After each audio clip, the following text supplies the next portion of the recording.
Okay, so if you're interested in what the best augments for the field upgrades in Black Ops 6 Zombies are, then this is the video for you. In today's video, I'm going to be covering some of the best augments for the field upgrades that you can start running in your Zombies game today, as long as you obviously have the augments unlocked.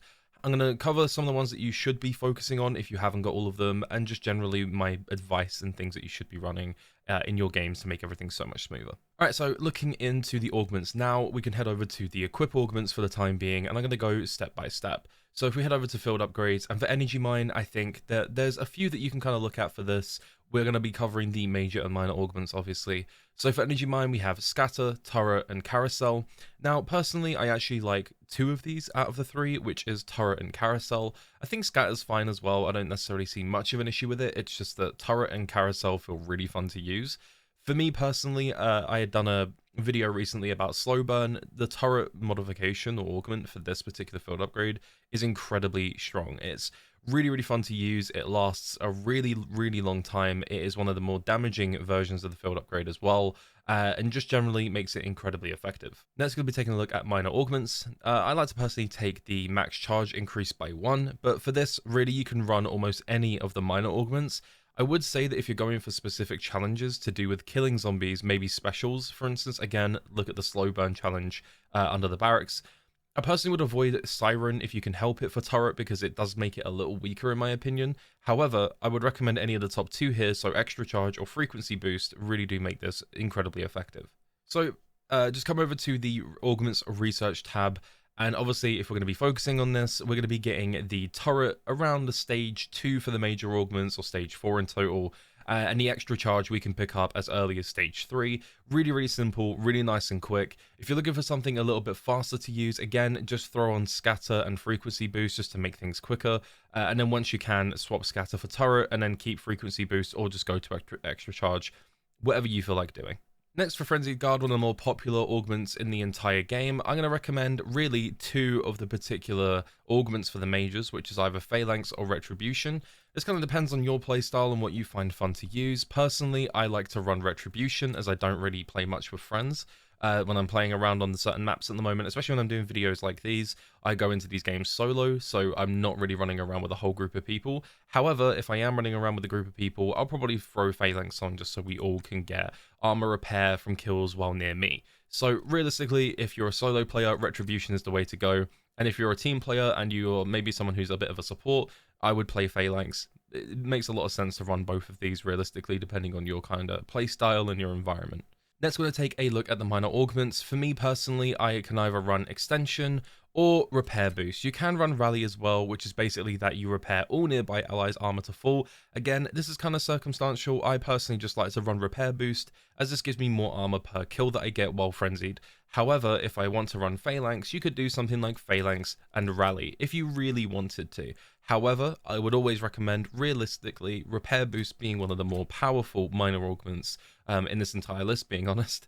And yeah, Frenzied Guard as a whole is an incredibly good field upgrade. I would always recommend Retribution and Repair Boost if you're solo, and Phalanx and Repair Boost if you are playing co-op with other people. So if we head over to the research section of Frenzied Guard, we can see that we can even get Repair Boost as early as stage 1, and Phalanx and Retribution are stage 2 and 4 respectively, both providing you a pretty quick, I would say, turnover for these upgrades, and again, incredibly easy to earn, especially early on. Next, we'll be taking a look at Dark Flare. So for me, I personally like the Supernova upgrade. For this one, I don't really think it matters too much. There is one circumstantial bonus that you can pick up from major augments. However, I would say Supernova is probably one of my favorite ones to run. It turns what is normally the beam into a sphere that damages enemies that it travels towards, and then it detonates at the end of the activation, and then it just does a bunch of damage. Really fun. And then if you increase this with extra charge, you could also do something like Broad Beam, which increases the size of the beam if you really wanted to, if you're running something, say for instance, like Dark Pact. Again, this is the circumstantial bonus I would talk about. So you could run something like this as a build if you're playing with friends. It can be really fun to run. Again, it's kind of like just a healing beam. It's pretty cool, and it can revive other players as well on contact. So it's a pretty clutch field upgrade. I think kind of underrated. I don't really see a lot of people talking about this particular build, especially when you're playing co-op. However, that being said, I would always try to recommend something like Extra Charge and Supernova, so you can just keep getting stacks of really high damage, especially if you're a solo player.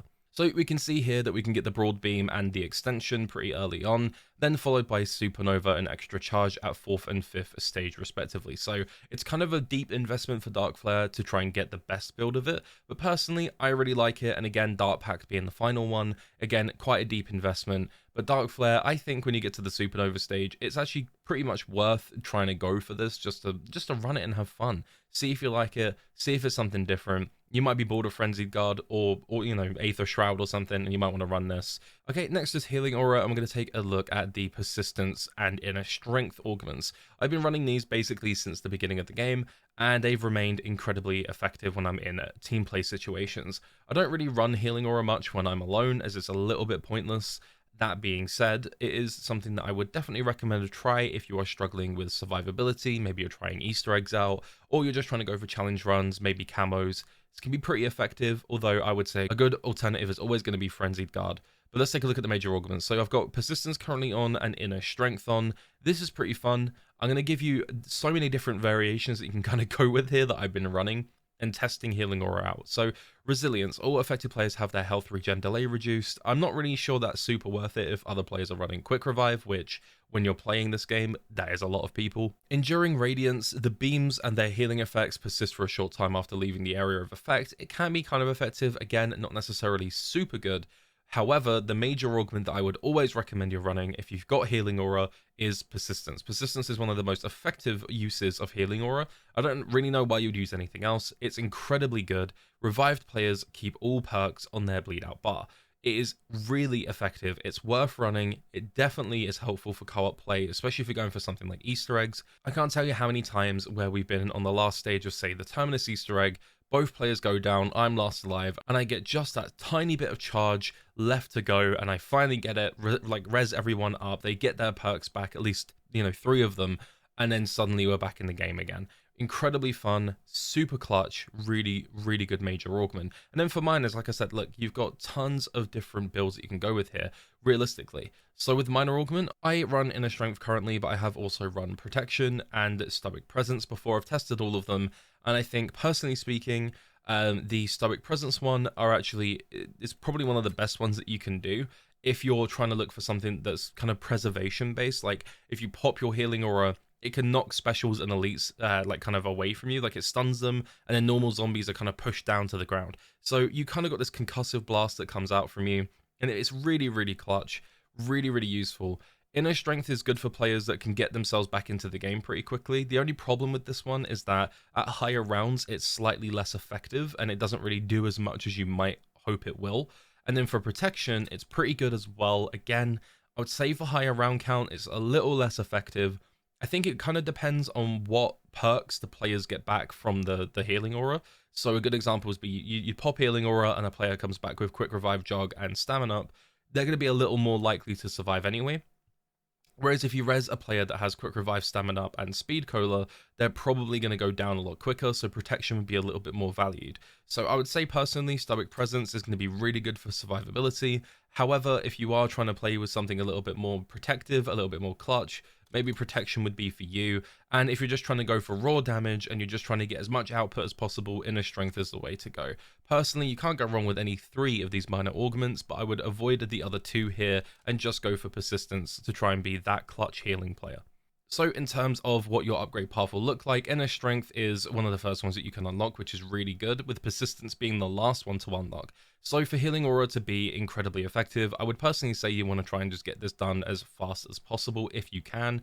Stoic Presence and Persistence being the 2 I recommend are the 2 deepest ones that you can go to. So it's going to take some time to get there, but once you do get it, you'll be a super clutch player, you'll have tons of potential in game, and just generally, I think it's a really worthwhile field upgrade to go for if you're trying to be that sort of support player in your zombies games. Again, if you're going for Easter eggs, challenge runs, camos, whatever it might be, this can be really, really effective. Alright, Aether Shroud is another one that is incredibly popular, and it has been for quite some time, and justifiably so. It's an incredibly strong field upgrade. So with Aether Shroud, if you don't know what it does, when you press your field upgrade button, you kind of go translucent, and zombies ignore you for the most part. Sometimes they can hit you, it's a weird bug. But you kind of like phase out and you become hidden from enemy detection, and you can kind of roam around the map for a very brief period of time, completely unnoticed and unharmed. That being said, there's some things that we can look at for this that I think are also situational based, as I've mentioned for a few of them, but I'm going to try and focus on solo first. So if you are a solo player, there's two different ones I would recommend. If you're trying to go for something to do with melee kills, maybe you're trying to get some camos for your knives or your bats or your power drills, whatever, depending on the recording of this video, maybe even the cleaver, I don't know when that comes out. If you want to try and go for that, Void Sheath will be really, really good for you, and you can probably either run Extra Charge or Extension on this particular build, and it'll make it really, really strong. If you're trying to go for something with a little bit more speed, a little bit more pace, and a little bit more clutch factor, I would say Burst Dash with some extra charge as well.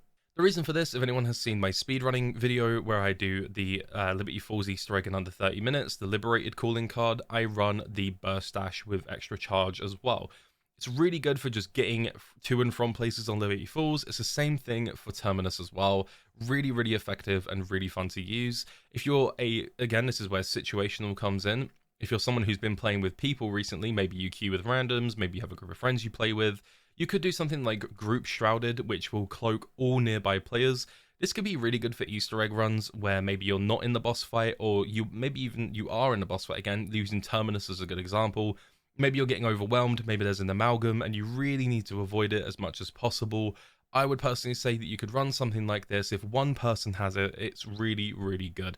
Obviously, the boss will still hit you, but all the kind of smaller zombies will ignore you, and you can just focus on doing damage to the boss or clearing the zombies that are ahead of you. It's really, really effective for that. But in terms of solo play, like I said, Burst Dash and Extra Charge, really, really clutch. So taking a look at the research path, if you want to play that melee build like I mentioned, you're going to be looking at a very deep research path where you have to get the last 2 nodes. However, if you're trying to go for something a little bit more, I guess, fluid, a little bit quicker, a little bit more clutch, you could be looking for something like Extra Charge and Burst Dash, like I mentioned, 3rd and 4th respectively. A pretty decent investment of time, but nothing too crazy and relatively easy to get. And again, very worthwhile, one of the more meta field upgrades at the moment that people use. So I would definitely consider this heading forward. So lastly is the Tesla Storm, which is the newest field upgrade we currently have in the game. Obviously, that's of this date, which is January 3rd, 2025. So taking a look at major and minor augments now, we've got Transformer, Shockwave, and Static Discharge. So for the major augments, I've been running things like Shockwave, and again, there is a little bit of situational use with Tesla Storm. Tesla Storm in general, I would kind of say is something that you want to be running if you're playing with a group of people, more so than solo. Solo, it doesn't get the same kind of use that you might want it to have. Whereas in multiplayer, it's really effective, it's really fun to run, and just generally super, super good. So I would say that you want to run Shockwave. On activation, you stun and damage all nearby enemies. It's something you can pop, again, for that clutch factor. Maybe someone's about to go down, maybe you're about to go down, and you pop it, and it stuns and damages everyone nearby. And suddenly you're out of that bad situation, and you give yourself a few extra seconds to try and, get out of a bad spot. So if you are playing with people, which again, if you're running Tesla Storm, I imagine you probably are, you want to take something like Power Grid, which can be really, really good. It increases the range of the electrical tether that can connect to allies, which is really helpful. It means you could be a little bit further away from each other, kind of making the damage overall for Tesla Storm quite good. Overclocked looks at your movement speed increasing during Tesla Storm. If you're trying to go for something where you're a little bit quicker, this can be really good. And then Lithium Charge increases the Tesla Storm's duration. Personally, I like to run Power Grid if I'm running with people. In the odd case where I run this when I'm solo, I will take Lithium Charged just to make sure that I get just a tiny bit more duration from it. If I'm trying to go for a really funky like movement speed build with Tesla Storm, it's a short duration, but you can run overclocked. I personally like running Lithium Charge though. Again, I think this is the sort of best way of doing things. Static Discharge as well is another really underrated one in my opinion. I think this is actually really, really fun to run. You do a lethal surge of electricity around you, which basically means you're going to do a little bit more damage, or quite a good bit more damage to normal zombies around you, which is really, really helpful. Transformer, the field's damage is increased by the number of allies that are connected. Again, this is super circumstantial. If you are playing with teammates, I would say run Transformer and run Power Grid.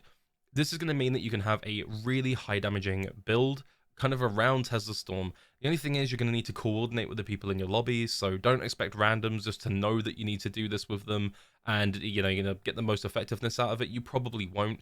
you're going to want to run this if you're coordinating and kind of you can tell your friends to be near you and you can all kind of like, you know, just dance around the zombies, do a ton of damage and hopefully clear waves. Personally though, if you are running it solo, either Shockwave or Static Discharge is going to be your go-to, with Lithium Charged being the main thing to look at. So yeah, this is Tesla Storm. I think is really, really handy. Okay, and then looking at the field upgrade kind of research branch, Power Grid is going to be one of the first things that you can get, which is actually really handy, again, if you're a group player, with Transformer being one of the second ones or first major augments that we can get, so nodes 1 and 2 respectively. But we're going to be looking at Lithium Charge as Shockwave, so the 4th and 5th node respectively. Kind of a deep run, again, nothing too crazy, but it's going to require a bit of time investment, so be prepared for that. And yeah, overall, I think these are some of the best augments that you can get currently for all of the field upgrades. If you guys want to see another video like this where I cover things like Perca-Colas or ammo mods, you'll have to let me know in the comments down below. If you found anything informative and you liked the video, make sure you like, subscribe, and do all that YouTube stuff. And I'll see you guys in the next video. Take it easy, guys.